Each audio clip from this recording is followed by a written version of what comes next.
ഒന്നുകൂടെ ഒന്ന് ആലോചിച്ചിട്ട് പോരെ ബേബി. നിങ്ങളാരാ? അതൊക്കെ ഞാൻ പറഞ്ഞുതരാം. അത് നീ താഴേക്ക് ഇറങ്ങി വന്ന് നമുക്ക് കുറച്ച് സംസാരിക്കാം. എനിക്കാരും സംസാരിക്കാനില്ല. താനാരാ? താനെങ്ങനെ ഇതിനകത്ത് വന്നേ? നീ ആദ്യം താഴേക്ക് ഇറങ്ങി നിന്റെ പ്രശ്നങ്ങളൊക്കെ പറഞ്ഞു തീർക്കാം. അതിനാണല്ലോ ഞാനിവിടെ വന്നിട്ടുള്ളത്.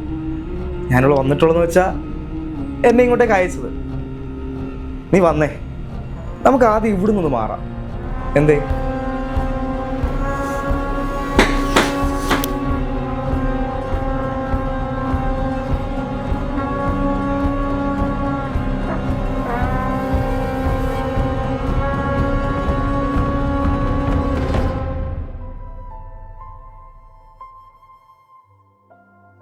ലൈഫിലെല്ലാം ഉണ്ടാക്കാൻ എനിക്ക് പറ്റിയിട്ടുണ്ട്.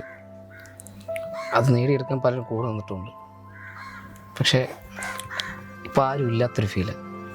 കൂടെ ആരുമില്ല, ഒറ്റപ്പെട്ട മാതിരി. അതിൻ്റെ അവസാനമായിട്ടാണ് ഞാൻ ചെയ്യാൻ ആഗ്രഹിച്ചത്. അങ്ങനെല്ലാം അങ്ങ് തീരട്ടെ എന്ന് കരുതി. ബേബി, ഈ ലോകത്തോട് നീ വന്നത് ഒറ്റയ്ക്കാണ്, തിരിച്ചു പോകുന്നതും ഒറ്റയ്ക്കായിരിക്കും അല്ലേ? അതെ. പക്ഷേ ഈ ജീവിതത്തിൽ നമുക്ക് ഇടയ്ക്കുള്ളൊരു സമയമുണ്ട്. ഈ സമയത്തിൽ നമ്മുടെ കൂടെ നമ്മുടെ ജീവിതം കളർഫുള്ളാക്കാൻ വേണ്ടിയാണ് നമ്മൾ അച്ഛനും അമ്മയും കൂട്ടുകാരും നമ്മൾ സ്നേഹിക്കുന്ന മനുഷ്യരെല്ലാവരും നമ്മളുണ്ടാവുന്നത്. ഇവരൊന്നും വെറുതെ ഉണ്ടാകുന്നതല്ല. നമ്മൾ വിശ്വസിക്കുന്ന ഒരു ശക്തി ഉണ്ടല്ലോ, ആ മനുഷ്യൻ നമുക്ക് വേണ്ടി കൊണ്ടുതരുന്നവരാണ്. ഇവർ നമ്മുടെ കൂടെ ഉള്ളപ്പോഴാണ് നമ്മുടെ ലൈഫ് കളർഫുള്ളാകുന്നത്. പക്ഷെ നീ അവരെല്ലാവരും അവോയ്ഡ് ചെയ്തു. അത് നിൻ്റെ തെറ്റാണോ അതോ അവരുടെ തെറ്റാണോ? നിനക്ക് എപ്പോഴൊക്കെയോ തോന്നുന്നു നിൻ്റെ മണ്ടൻ ചിന്തയാണ്. ചിലപ്പോൾ നിൻ്റെ പ്രശ്നങ്ങളുടെ ആയിരിക്കാം, പക്ഷെ നിനക്ക് മണ്ടത്തിലൂടെ സംഭവിച്ചു. ഒരു ഫോൺ കോൾ കൊണ്ടോ ഒരു വാക്കുകൊണ്ടോ നിനക്ക് അവിടത്തേക്ക് തിരിച്ചു പോയായിരുന്നു. അല്ലാതെ അവസാന നിമിഷത്തിൽ ആരും ഇല്ലെന്ന് പറഞ്ഞ് ഒന്ന് തൂങ്ങിച്ചാൻ എല്ലാവർക്കും പറ്റൂടാ. എല്ലാ മണ്ടന്മാരെ പോലും നീയൊന്ന് മേളിലേക്ക് വരും. ഈ ലോകത്ത് ജീവിച്ചിരിക്കുന്നവർക്കൊക്കെ ഉള്ള ഒരു കൺസെപ്റ്റ് ഉണ്ട്, ഒരു മണ്ടൻ കൺസെപ്റ്റാണ്. ഇവിടെ നിന്നെല്ലാം വെട്ടിപ്പിടിച്ചിട്ട് മുകളിലേക്ക് ചെന്ന് കഴിയുമ്പോഴാണ് നമുക്ക് ഏറ്റവും കൂടുതൽ സന്തോഷവും സമാധാനം തരുന്ന സ്വർഗം നമുക്ക് വേണ്ടി കാത്തിരിക്കുക എന്ന് പറയുന്നത്. ഇവിടെയാണ് ശരിക്കുള്ള സ്വർഗം. പക്ഷെ അത് മറന്നാണ് നിങ്ങൾ ജീവിക്കുന്നത്. നീ പറഞ്ഞില്ലേ, നിൻ്റെ അപ്പനും അമ്മയും നിൻ്റെ കൂട്ടുകാരെയും എല്ലാവരെയും മാറ്റി നിർത്തിയിട്ടാണ് നീ ഇവിടെ ജീവിക്കുന്നത്. ജീവിതം മടുത്തപ്പോഴാണല്ലോ നീ ഒരു കയറിലങ്ങ് തീർക്കാൻ തീരുമാനിച്ചത്. ശരിക്കുള്ള സ്വർഗം ഇവിടെ എൻ്റെ നീ അത് മനസ്സിലാക്കുന്നില്ലെന്നേ ഉള്ളൂ. നിൻ്റെ അപ്പനും അമ്മയും കൂട്ടുകാരും എല്ലാവരും ചേർന്നുള്ള സന്തോഷം ഉണ്ടല്ലോ, അതിവിടെ അല്ലാതെ വേറെ ഒരിടത്ത് പോലും കിട്ടില്ല. അത് മനസ്സിലാക്കാതെ പോയതാണ് നിൻ്റെ ഏറ്റവും വലിയ തെറ്റ്. എല്ലാവർക്കും അത് പറയാൻ ഭയങ്കര ഈസിയാണ്, പക്ഷേ അത് അനുഭവിച്ചറിഞ്ഞാലേ ഉള്ളൂ ആ ഒറ്റപ്പെടലിൻ്റെ അവസ്ഥ മനസ്സിലാകത്തുള്ളൂ. എൻ്റെ നീ ഒന്നുകൂടെ കണ്ണുറന്ന് നിൻ്റെ ചുറ്റും ഒന്ന് നോക്കിയേ. ബാക്കിയൊക്കെ നമുക്ക് ശരിയാക്കാം. നീ വന്നേ.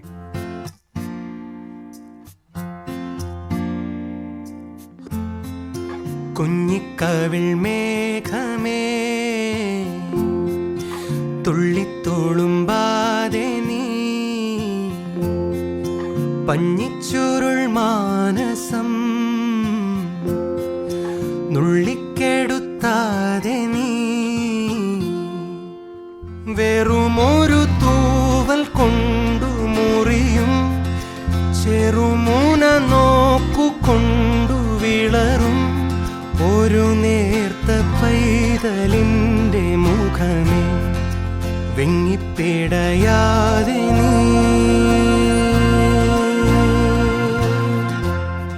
ഹലോ, ഇന്നും ഇങ്ങനെ വെറുതെ ഇരിക്കാൻ തന്നെയാണ് പരിപാടി? നമുക്ക് നമ്മുടെ കാര്യങ്ങളൊക്കെ മൂവ് ഓൺ ആക്കണ്ടേ, അതോ പഴയ പോലുള്ള പരിപാടിയിലേക്ക് തിരിച്ചു പോകാനാണ് നിൻ്റെ പ്ലാൻ? ഇവിടെ തനിക്ക് വേറെ ഒരു പണിയില്ലേ? വെറുതെ മനുഷ്യനെ മെനക്കെടുത്താൻ. അല്ല, താൻ ആരാ?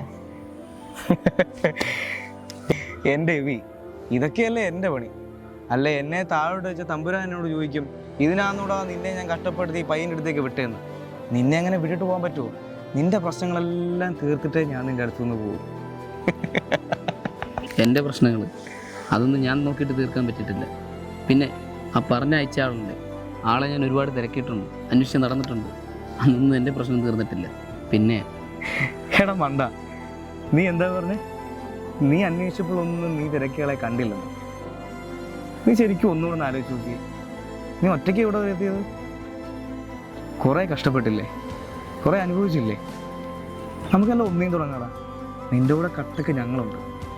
ഏത് നീ നേരത്തെ അന്വേഷിച്ചിട്ട് കണ്ടില്ലെന്ന് പറഞ്ഞ ആളുകൊണ്ട് കൂടെ. അപ്പോൾ തുടങ്ങല്ലേ, ധൈര്യമായിട്ട് നിൽക്കടാ. നീ ഒഴിവാക്കിയവരിൽ ഏറ്റവും കൂടുതൽ വിഷമിച്ചിരിക്കുന്ന ആളും എൻ്റെ വീട്ടിൽ നിൻ്റെ അമ്മ. ഒരിക്കൽ പോലും നിനക്ക് അവരെ വിളിക്കണമെന്നൊരു തോന്നലുണ്ടായിട്ടില്ലേ? എടാ, നിൻ്റെ ലൈഫിൽ നീ ഏറ്റവും കൂടുതൽ ഹാപ്പി ആയിട്ട് കാണണമെന്ന് ആഗ്രഹിക്കുന്ന ആദ്യത്തെ ആൾ നിൻ്റെ അമ്മയാടാ. നമുക്കൊന്ന് വിളിക്കണ്ടേ അമ്മേ? എന്തായാലും എല്ലാം ഒന്നേം തുടങ്ങാൻ പോകലടാ. നമുക്ക് അമ്മയെ വിളിച്ചെന്നെ തുടങ്ങാടാ. ഇല്ല, അതിനുള്ള സമയമായിട്ടില്ല. നമുക്കൊന്ന് വിളിച്ചു നോക്കടാ, അതല്ലേ അതിൻ്റെ ഒരു ശരി. ഞാനൊരു കാര്യം ചോദിച്ചോട്ടെ, ശരിക്കും നിങ്ങൾ ആരാ? എന്നോട് ഒരുപാട് പേര് ഇത് ചോദിച്ചിട്ടുണ്ട്, പക്ഷെ ഞാൻ ആരോടും പറഞ്ഞിട്ടില്ല. വേണമെങ്കിൽ നിന്നോട് പറയാം.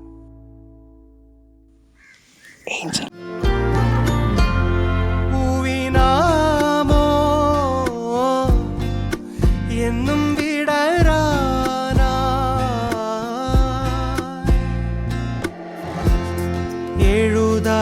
എഴുതാപ്പുറങ്ങളിൽ പഴിവാക്കൊരായിരം തിരയരുതേ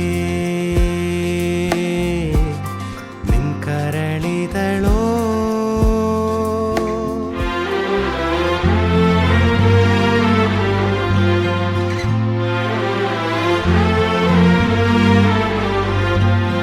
ഒന്നൂടെ തുടങ്ങാമിനി, പിന്നെത്തിപ്പിടിക്കാമിനി, ചുളിവുകളേറെ ഭംഗി പകരും അനുഭവഗാഥ ചായമെഴുതും ഉലയാത്ത തേജസിന്റെ മുഖമേ ഈ മണ്ണിൻ നിധിയാണു നീ.